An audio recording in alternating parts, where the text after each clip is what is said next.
Part 5, character conference. Here we go. Turn to your neighbor and say, let's go. Let's go!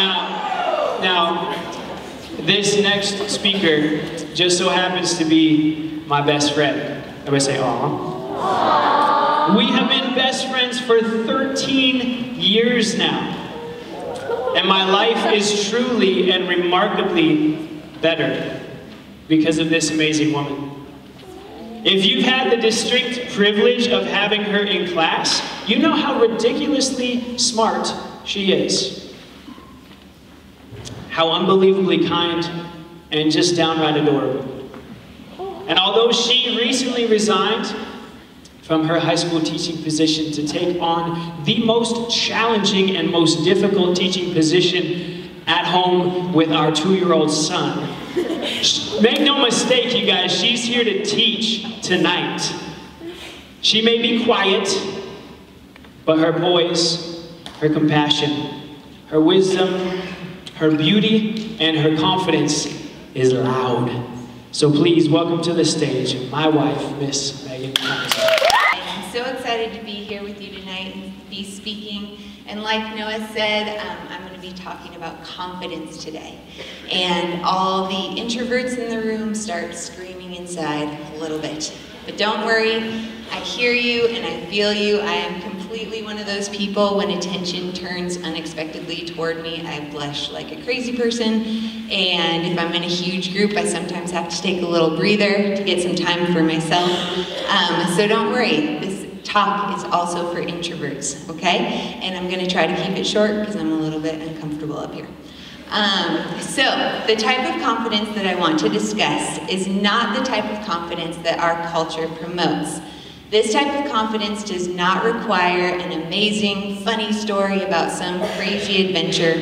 It doesn't require the perfect outfit with amazing makeup and perfect hair.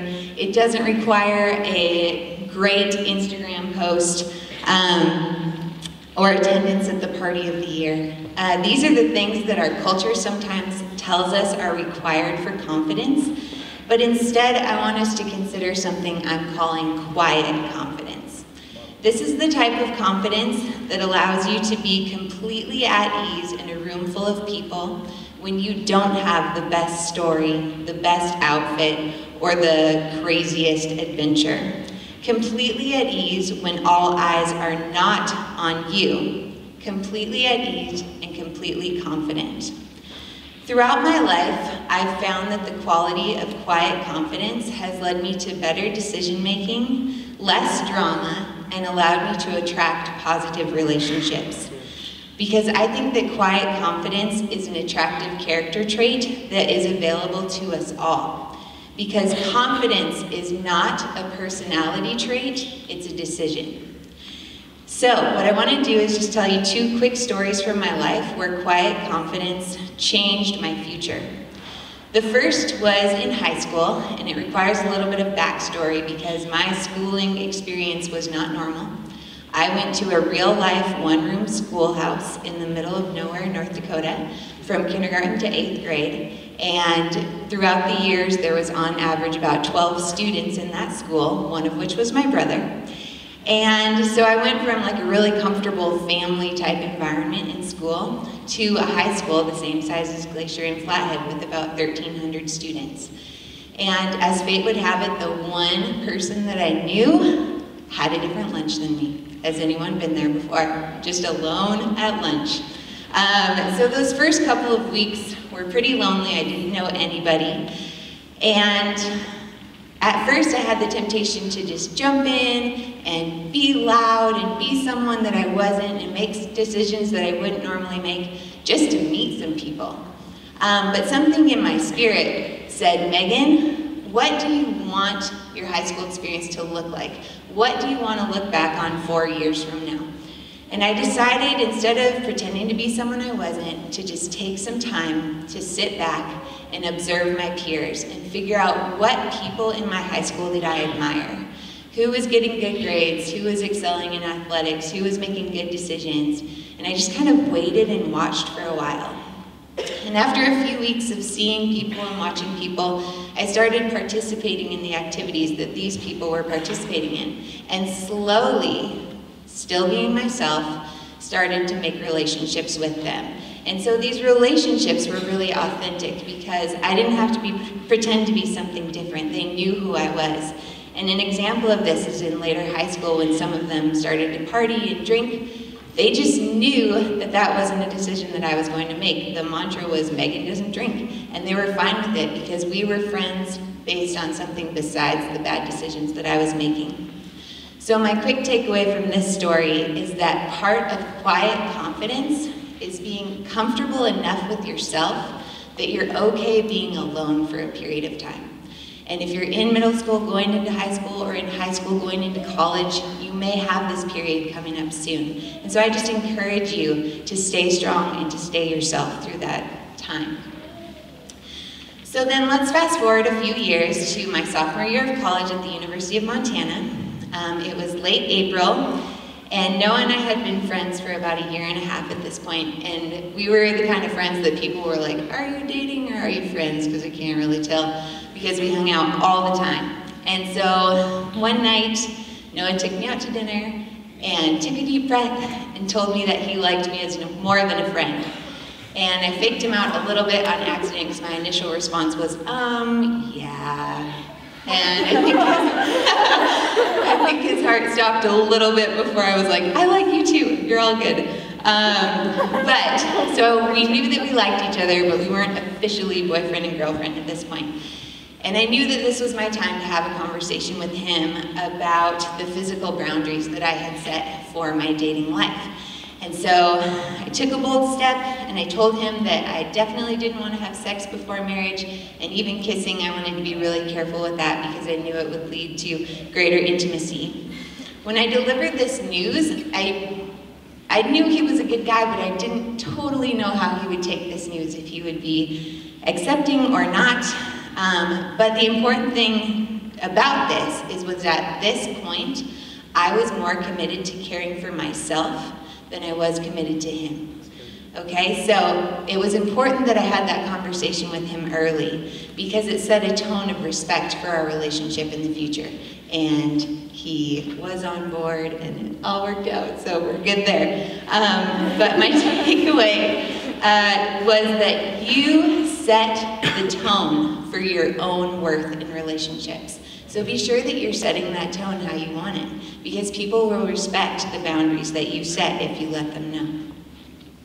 All right, so let's get down to some practical points. You might be saying to yourself, great stories, but I seriously have no idea how to make that happen in my own life. So I have a couple of guidelines for you and then a couple of tips and tricks. So guidelines first. Number one, developing quiet confidence has nothing to do with your physical appearance. I hope that every single one of you is confident and satisfied with your appearance, but I know that most of us struggle with some aspect of our physical appearance, which, by the way, changes drastically throughout your life without much control. Hello, wrinkles, acne, etc. So let's not give too much weight to our appearances, and instead develop confidence based on things that we can control, like kindness, humility, positivity, and a ready smile. These attributes will help to make you attractive to other people, regardless of how your hair or your outfit looks, or if you've had acne for the last 6 years. All right, secondly, developing quiet confidence has nothing to do with your behavior in the past. If you're embarrassed about things that you've done and feel that they'll prevent you from developing the relationships you want, first of all, you need to give yourself a little bit of grace. We all, seriously, every single one of us has done stupid things. And I don't know what your stupid things are, but one of the first steps that you need to take is to forgive yourself. You may also need to ask forgiveness from someone else, and if you do, I would really encourage you to do that, because asking forgiveness is a huge, humble step and a bold first step in developing quiet confidence. Because quiet confidence doesn't scream, I'm all-knowing and I have it all together, but instead it whispers, I'm learning too. and doing my best to become the most amazing version of myself. Right? So finally, some tips and tricks. Number one, take some time to figure out who you are and learn to love the person that you discover. There has never been and will never be another you. So take the time to find out what unique gifts you have to offer the world, and help your confidence help you to love others because of the way you love yourself. Number two, understand that you are complete and valuable.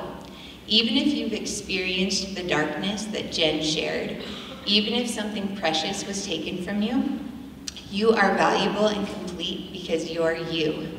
Humans have inherent value. It's not earned, but something that's part of each one of us. So don't ignore your value by belittling yourself. Again, you set the tone for your worth in relationships. And number three, remember that the places where you have had the biggest challenges can be the areas where you can help others most, because you can empathize. So I challenge you to embrace the hard areas of your life and turn them into light that can help others. So to sum up, quiet confidence is not showy. It doesn't have everything figured out, but it is loving yourself, being patient, and setting the tone for your own worth, and in turn allowing others to love you for yourself and nothing else. So let's allow quiet confidence to enter our lives so we can light up our own little corners of the world. Thank you.